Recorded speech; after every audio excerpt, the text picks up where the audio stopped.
What's going on, everyone? Mitch from RespectMerchant.com back with another episode of the Digital Trapper Institute, DTI.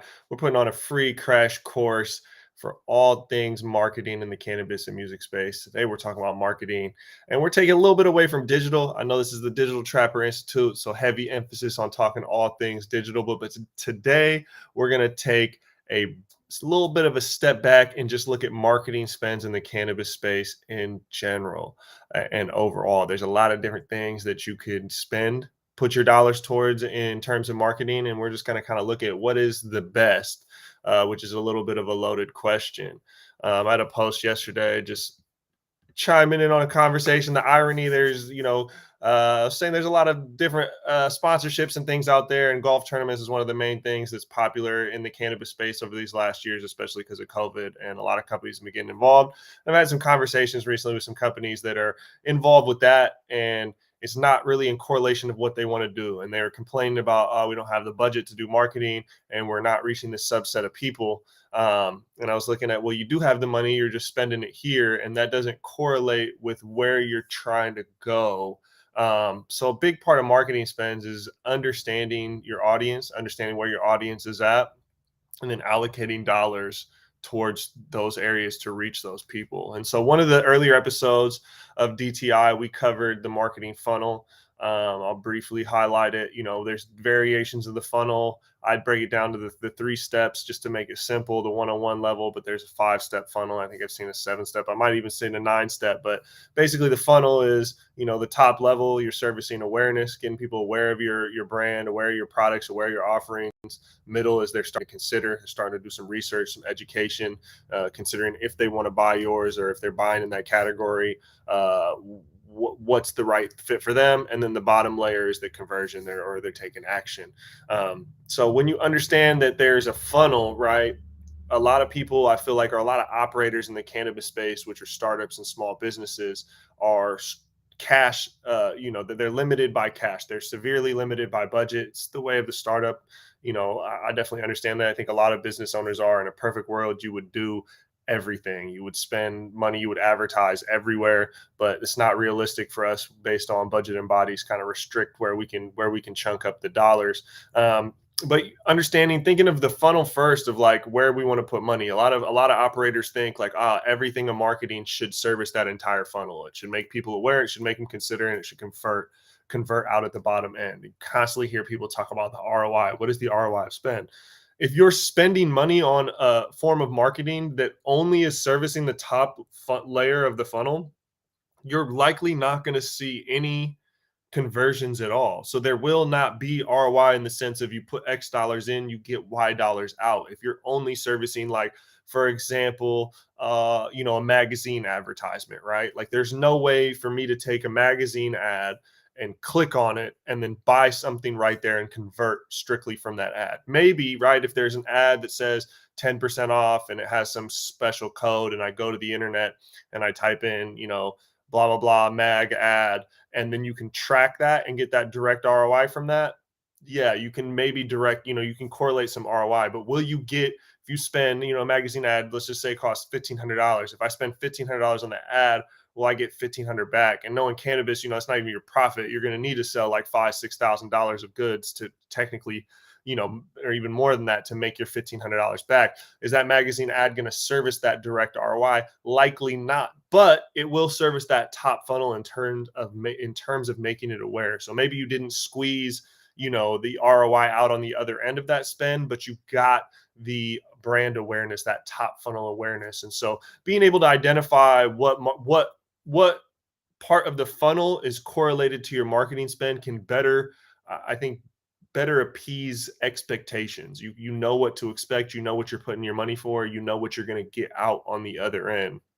It's not always going to be that direct ROI. And newsflash, not all marketing should be focused on ROI. I know a lot of startups and a lot of operators that are operating those slim budgets and very focused on sales, or just laser focused on ROI, as you should. As a business, you have to make more money than you spend. That's the basis of a business. Unless you're, you got a lot of funding and you got some money to, we say cash to burn, then you got some room to play with. But for a lot of businesses, you really have to make money on the money you spend.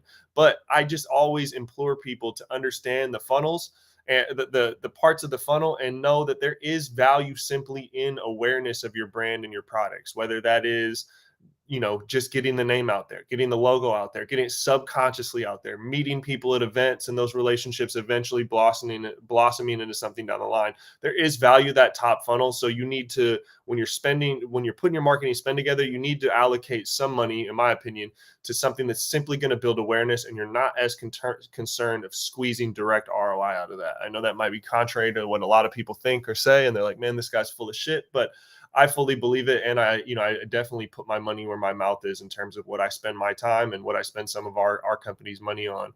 But I think so. That's one of the most important things when looking at marketing spends is understanding the funnel and understanding what channel of the spend are you servicing, and what channels of that funnel do you need to service. And some of them, you might have certain spends funneling towards the top funnel awareness.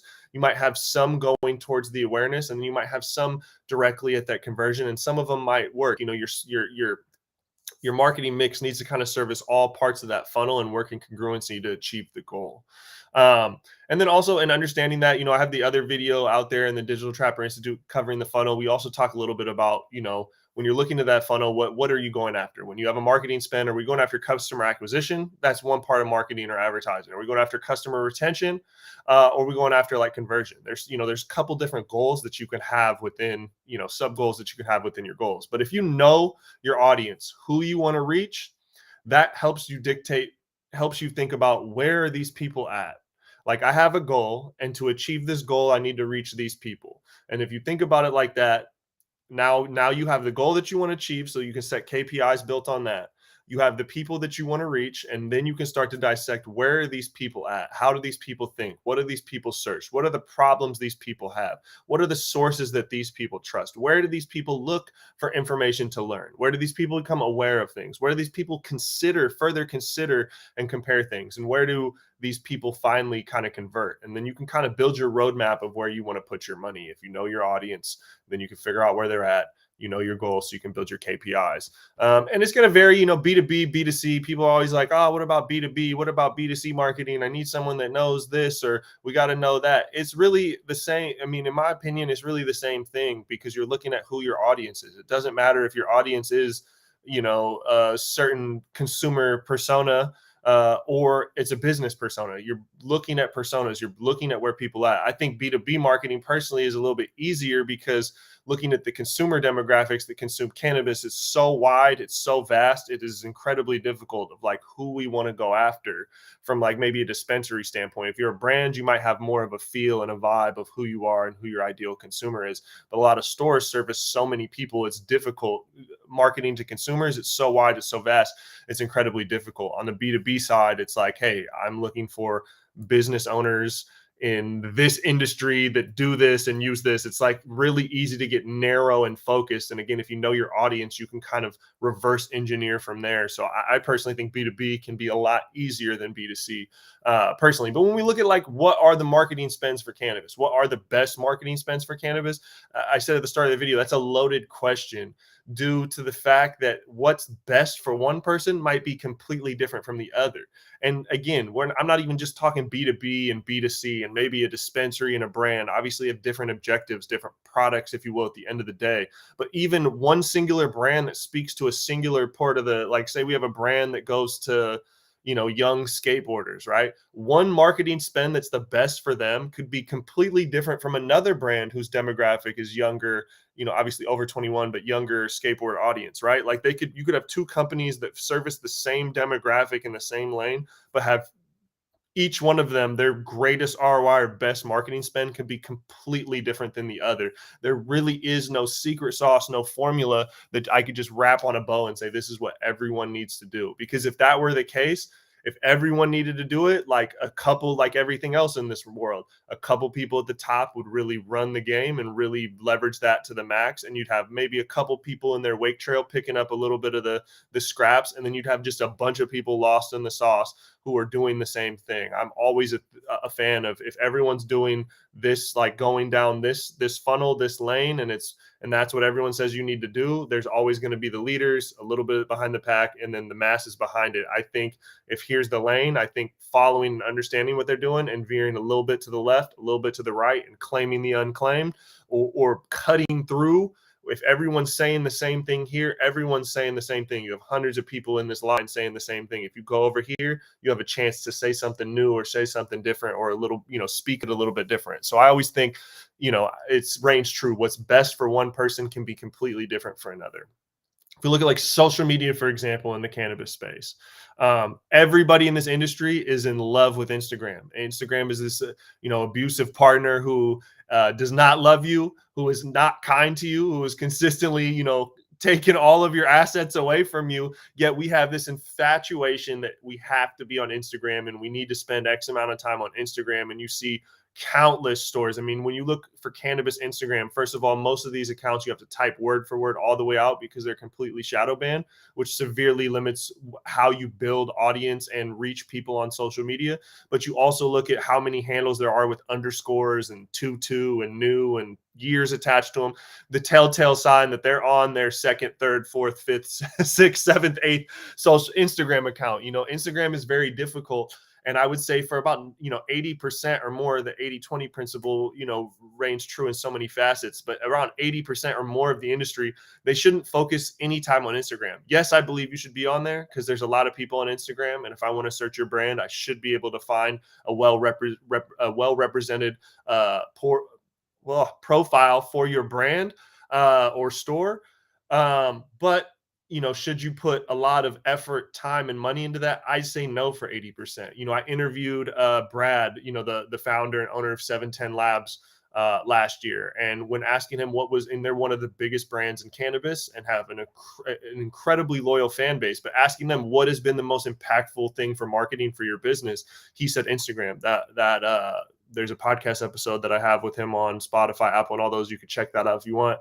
Brad Melshanker from 710 Labs, RMR Podcast. You can search that if you want. But anyways, he attributed Instagram to the singular most like singular catalyst for his brand to be where it's at has been Instagram. But he is an outlier. You look at Steezy, right? Like have had over 500,000 followers. I think there's two different reasons why Steezy has reached the brand that they are. And I think Instagram has been one of the main catalysts for that. So two of the biggest brands in cannabis with 710 Labs and Steezy can attribute Instagram to why their brand is what it is. That does not mean it's right or everyone else should follow suit. There's a lot of other people that will spend years of their time and tens of thousands, if not hundreds of thousands of dollars trying to mimic what those guys have been able to do, only to continually get their profile shut down and sit around and blame Instagram as my business can't take off because Instagram doesn't like cannabis. So what works for one person might not work for the other. You have to understand what works for you and also allocate kind of your budget accordingly. I think Steezy, for example, just to further expand on them, I think Steezy's like main catalyst for their growth or why their brand is what it is there's two parts of it, and they both take marketing. It's Instagram, and within Instagram, influencer marketing kind of as a subset, and then it's BOGOs. Chili, yeah, one of those that get banned every post at this point. And man, it's a struggle for all of us. Even talking to Burner, I think his personal profile, his music one is shadow banned. Cookies is obviously, when you search cookies, there's like 1,000 trap pages, and it's hard to even identify what the right one is. Instagram can be a cruel B word, man. But back to Steezy. If we're looking at Steezy, like they really, and I don't mean this in a disrespectful way, but they really bought their market share thanks to their understanding of internet, them having the processes, the products, and the organization there. But also having the dollars to burn at marketing. I think the two biggest reasons Steezy is what it is BOGOs and influencer marketing. They spent millions of dollars on influencer marketing, and they've given up millions of dollars in margins on BOGOs. Those are two things that they paid for, if you will, out of their pocket to gain massive market share. And then they were able to one of those first people to establish such a large market share. So many consumers know them. Yes, consumers love their products, but if you search traffic data, if you talk to any store, Steezy is one of the few brands that consumers really ask for by name in volume. And then when you look at search data, they also search that brand name by and volume, and simply because they bought that market share. Again, I'm not saying they unfairly bought it or anything like that, or trying to take any disrespect from what they did. They didn't just have money and spend money. They spent it in the right ways and at the right volume where others did not do it. Or did not do it to the level of where they did it. So Steezy, I think Steezy could attribute BOGOs and in Instagram/influencer marketing to building one of the most behemoth brands inside cannabis. Adversely, I was talking about 710 Labs. I talked directly to the founder who attributed Instagram to their growth. So we have companies that can attribute that. But then you look at, I was talking to the founder of Pleasant Trees out in Michigan on the podcast the other day, and he said early on he recognized the power of branding and spent a lot of money on top funnel brand awareness, knowing that it would pay off in the end. He plastered well-branded billboards all over Michigan, and obviously had a brand and a store with the same name. So he knew he was paying for branding. He just needed to get that name known. And then whether people were coming to his stores or going to other stores and seeing his brand, he knew if that was in their mind, that would be something they would consider, right? So he spent something on the top funnel of marketing, knowing that that would trickle down to that next level of the funnel and then eventually convert. And it's paid off greatly for them. So I'm not saying, and talking to him, I know billboards aren't the single big catalyst, but that was a great example of spending and understanding top funnel marketing and how that would work for your brand awareness and just going after it. If you buy a singular billboard, is that really going to give you ROI? Probably not, unless you have a store on a street and you have the billboard right up there with the arrow pointing down. That billboard could have massive amounts of ROI. We see it all the time in cannabis. But if you have a singular billboard, hey, 3 miles, turn left, and while I'm driving that way, I see 5 other cannabis stores, which is not uncommon in any state across the market. I see that billboard, I start thinking cannabis, I start thinking dispensary. I'm passing all these other ones. I might pull off into a competitor's. Your billboard spend got me thinking, oh yeah, I need to go to the dispensary, but it wasn't placed well enough, and it was just a singular billboard. Excuse me. So another company got that ROI. It's tough with the billboard. If I'm driving, like, what am I going to retain from a billboard? Maybe a logo, maybe a colorway, maybe a name, maybe the word cannabis dispensary. So if I can associate your logo, your name, or your color with dispensary, there's a little bit of a mental win there. But if you have billboards plastered all over the city and everywhere I drive, I'm like, oh, there's those guys again. That can be very valuable and impactful. Maybe not, forever and ever, but if you run that for a couple months, you can really take some significant mind share, and that might be could be attributed to success of a store or a brand. Whereas again, someone else could spend money on a singular billboard or run a campaign for a month. It could be the worst spend they ever did. Whereas for someone else, it could be the absolute best spend. And that's why there really is no best spend for any person. Whether it's social media, whether it's influencer marketing, whether it's event sponsorships, whether it's billboards, direct mail, SMS, email, online programmatic, native advertising, magazine podcast content sponsorships, targeting bud tenders, doing PR, the certain things work for certain people, and definitely combinations and building the proper marketing mix is usually going to be best. But if you look at like SMS, for example, SMS is definitely, in my opinion, one of the best ROIs you'll ever get in marketing for the cannabis industry. But what does it take to have a successful SMS marketing? You need a database. If you're a store that just started yesterday or last week and you only have 10 different people in your database, yeah, SMS, what's the ROI you're going to get on it? Maybe great percentage wise, but volume wise, you're not pushing the needle, because that form of marketing is not affecting the top funnel of marketing, right? SMS is not doing awareness. It's going after consideration and conversion. So you still need to move people in the funnel of that top funnel to build up your database to then market to. So Yeah, Max just said SMS is underused. Absolutely. SMS is underused in this space. I think, I subscribe to all my clients, and then a lot of stores I shop at, I always subscribe to their loyalty programs. I opt in just so I can see what people are doing, see people how are doing it. And when every time I see something that's a little bit different, I'll try and forward to a couple of my friends that do marketing or run dispensaries. Hey, what platform are they using? I've never seen text come in like this, because I'm a nerd and I just like to see what people are doing. SMS is great. One of the things that is super underused in SMS is segmenting. Most companies simply have a database and they send every day or every week an email to everybody in that list. They do not segment, hey, I have a pre-roll only brand doing a BOGO special today or 30% off. You should only send that to people that have bought pre-rolls. Like, maybe you can convince a flower person to get a pre-roll, but most likely, if someone has never bought a pre-roll and has been to your store 30 different times, I don't know if an SMS is really going to push them over to that. So market that to people that buy pre-rolls. Or if you're running a sale only on edibles and pre-rolls, then you can exclude your consumers that strictly buy concentrates. So when you use SMS, you can get even more hyper targeted and squeeze out better ROI when you segment properly. You're only giving messages to the people that want those messages rather than everyone, which obviously increases your opt-out. So I think segmenting an SMS is even more underutilized than just SMS in general. But thank you for bringing that up, Max. It definitely is. It definitely is underutilized. But again, SMS and even email marketing is one of the best forms of marketing you could do. You can read article after article over the past like 5 to 10 years, and they'll all talk about email marketing. A lot of them will talk about SMS. But if you don't have a database or an asset of contacts that are opted in, SMS has no value to you. So you still need to spend advertising and marketing dollars to acquire new opt-ins.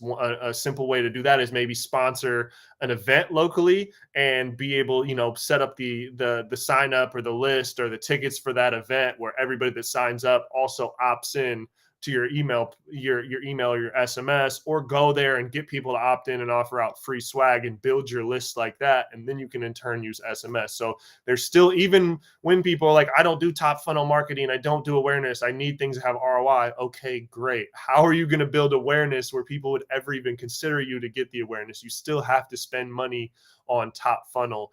And that goes back to the start of this conversation of just understanding what part of the funnel you're going to go after. And then that kind of dictates what marketing spend are you going to use for each part of that funnel. I'm just rambling and ranting at this point, but another good, just real world example is like magazine ads. um, you know because of the cannabis industry, right? Like, leading up until recreational legalization, the only place you could really get information on cannabis was in magazines. High Times is one of the few people that was willing to take that risk. And there's some others out there, like Leaf Magazine's been doing Northwest Leaf since the early 2010s. But really, only place you get information about growing or strains was in a magazine, because no website wanted to cover something that was federally illegal. There was a couple message boards and forums and stuff, but that wasn't really used by the public. And people were honestly scared to even go to Google and search anything about cannabis, because, the feds and felonies and your search history. Like, a lot of people were just generally scared of that. So magazines is one of the few places you could just retain that information and seek that understanding and community. As cannabis legalizes, the stigma breaks and normalization, now we can just go to Google. There isn't a fear. The stigma isn't really there for the consumer anymore. You're not going to get your house raided for searching cannabis dispensary near me on your phone or your computer. So the magazine kind of loses its allure, but obviously there's still, even in the 2020s, right? Like, niche focused magazines, whether we're talking about, Seattle area homes or Seattle restaurants, or Los Angeles things to do in LA. You can have these magazines that are super regionally and niche specific, that have a lot of readership and act super focused in their audience, right? So cannabis trade publications still have that. We got like Marijuana Venture and some other guys like that a lot of professionals and industries use, that could be great great points for like B2B people to advertise to reach that community. But then magazines that are distributed in dispensaries, it's a good spot for brands. It's a good spot for stores that maybe have multiple locations. But in understanding, back to the start of this conversation, like, who do I want to reach and where are they at? If you think about just a magazine ad, for example, like your traditional cannabis magazine, where does it exist? It usually exists inside of a dispensary as a free handout. Now, if I am that said dispensary and I have one shop, advertising in that magazine would likely be the worst marketing spend I could do, because someone is already in my store and then they open up a magazine and see an ad for the store they're already in. I don't need to top funnel awareness them anymore. They're in my store. Now it's up to my job, up to me and my staff to build a relationship with that person, to get them in my loyalty program, to get them never wanting to go to another store, and to tell their friends about my store. That magazine ad is simply there to make them aware of my store, but they're already in my store. So why would I why would I pay to advertise for my store to someone in my store? That makes absolutely no sense whatsoever. I see it all the time. I don't get the mental, the thought process behind it, but that's why I'm putting this content out here, to kind of challenge some of the status quo and hopefully inspire some others and get some feedback and conversations for myself to selfishly learn. But when we look at that, if you're a chain of stores, maybe you're in there and you want to advertise, okay, you're in this store, but now you become aware, because we didn't do a good job in store, that we have stores in multiple locations. So if you travel or you happen to talking to your friend across the state or on the other side of town, hey, the store I go to all the time, they're over there. That could make sense. But again, back to that, if I'm a singular store, why would I advertise my store inside my store? Let alone, why would I advertise my store to someone inside another store? If I'm shopping at a store, I pick up a magazine and I'm like, there's a store 10 minutes from here. I'm already in the store. I already have a relationship with there. Is this magazine ad going to be enough to sway me away from the store I already shop at to go to another store? It doesn't make sense. So I think singular stores should not advertise in magazines, unless you're in like a high traffic, high tourist area. But I just don't think that's a good spend. But again, if you're a brand, it could be great.